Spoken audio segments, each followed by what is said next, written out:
For our micropiece final project, we created a oscilloscope. Our oscilloscope has many different functionalities. We have time divisions. Discrete. Yeah, discrete time divisions. We didn't make it continuous because that would require another ADC, and we just didn't have the time.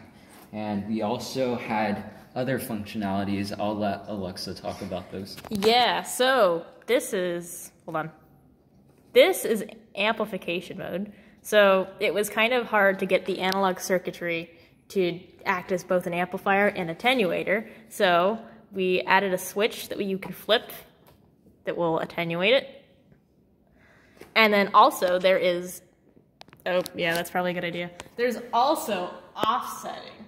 So you can offset it, which is pretty epic. And yes, so let's change a time division. Okay. Which one's 100 kilohertz? 100 is the third one. The third one. So it would be right here, right? No. Other way. Other third one. Other way.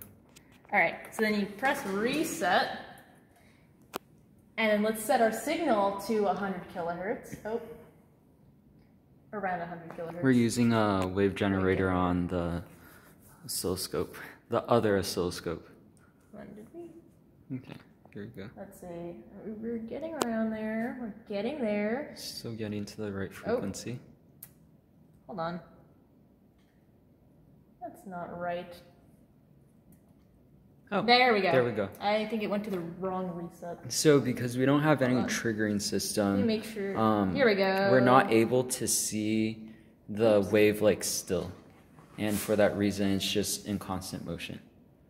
But overall, it functions as expected. The offset, the amplification, attenuation all works. The switches are pretty cool, and we had a really good time doing this project.